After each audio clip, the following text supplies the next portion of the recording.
നാനി നായകനായി എത്തിയ ഏറ്റവും പുതിയ തെലുഗു പാനന്തൻ സിനിമയാണല്ലോ ഹിറ്റ് 3. അഭിപ്രായങ്ങൾ കൊണ്ട് വൻ പോസിറ്റീവിലേക്ക് സിനിമ പോയില്ല എങ്കിൽ പോലും കളക്ഷനും കൊണ്ട് സിനിമ വലിയ മികച്ച കളക്ഷൻ നേടിയെടുത്ത് തിയേറ്ററുകളിൽ മുന്നേറുന്നു. ഒപ്പം തന്നെ വിജയം ഉറപ്പാക്കി കഴിഞ്ഞിരിക്കുന്നു എന്നാണ് ഹിറ്റ് 3 എന്ന സിനിമയെക്കുറിച്ച് ഈ ഒരു വീഡിയോയിലൂടെ പ്രേക്ഷകരിലേക്ക് എത്തിക്കാനായിട്ടുള്ളത്. സിനിമയുടെ 3 ദിവസത്തെ ഒഫീഷ്യൽ കളക്ഷൻ, യഥാർത്ഥ 3 ദിവസത്തെ കളക്ഷൻ, കൂടാതെ 4-ാം ദിവസത്തെ Kerala tracking, Kerala world wide estimate റിപ്പോർട്ടുകൾ ഇപ്പോഴത്തെ പുറത്തു വന്നിരിക്കുകയാണ്. ആദ്യമേ 3 ദിവസത്തെ ഒഫീഷ്യൽ കളക്ഷനിലേക്ക് വരികയാണെങ്കിൽ 82 കോടിയിലധികം രൂപയാണ് സിനിമയുടെ ഒഫീഷ്യൽ കളക്ഷൻ. എന്നാൽ ട്രാക്കേഴ്സ് കളക്ഷന്റെ അടിസ്ഥാനത്തിൽ 70 കോടിയിലധികം ഗ്രോസ് കളക്ഷനാണ് സിനിമ 3 ദിവസങ്ങൾ കൊണ്ട് നേടിയെടുത്തിരിക്കുന്നത്. ഇന്നത്തെ ഞായറാഴ്ച കളക്ഷനോടെ 4 ദിവസത്തെ ഹിറ്റ് 3യുടെ ആകെ വേൾഡ് വൈഡ് ഗ്രോസ് 80-85 കോടി റേഞ്ചിലേക്ക് എത്തപ്പെടുന്നതാണ്. അങ്ങനെ സിനിമയുടെ ആകെ വേൾഡ് വൈഡ് ഷെയർ 40 കോടി പിന്നിടുന്നതാണ്.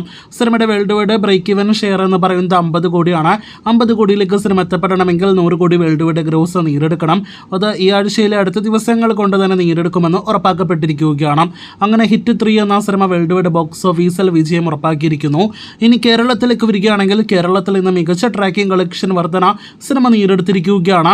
ഇന്നലെ ഇതേ സമയം 8 ലക്ഷത്തിൽ താഴെയായിരുന്നെങ്കിൽ ഇന്ന് 10 ലക്ഷത്തിന് മുകളിൽ കേരള ട്രാക്കിംഗ് ഗ്രോസ് വന്നിരിക്കുന്നു. ഇന്ന് 20 ലക്ഷത്തിൽ പരം കേരള ഗ്രോസ് പ്രതീക്ഷിക്കുന്ന സിനിമയുടെ ആകെ കേരള ഗ്രോസ് 60 ലക്ഷം പിന്നിടും. ദുൽഖർ കേരളത്തിൽ വിതരണത്തിനായിട്ട് കൊണ്ടുവന്ന സിനിമയുടെ കേരള ഷെയർ 25 ലക്ഷം ഇന്നത്തോടെ പിന്നിടുന്നതാണ്. ഞാൻ ഈ സിനിമ തെലുഗു സിനിമ 1 കോടി കേരള ഗ്രോസ് അടുത്ത ദിവസങ്ങളിൽ നേടിയെടുക്കുമെന്ന് കൂടി പ്രതീക്ഷിക്കുന്നു.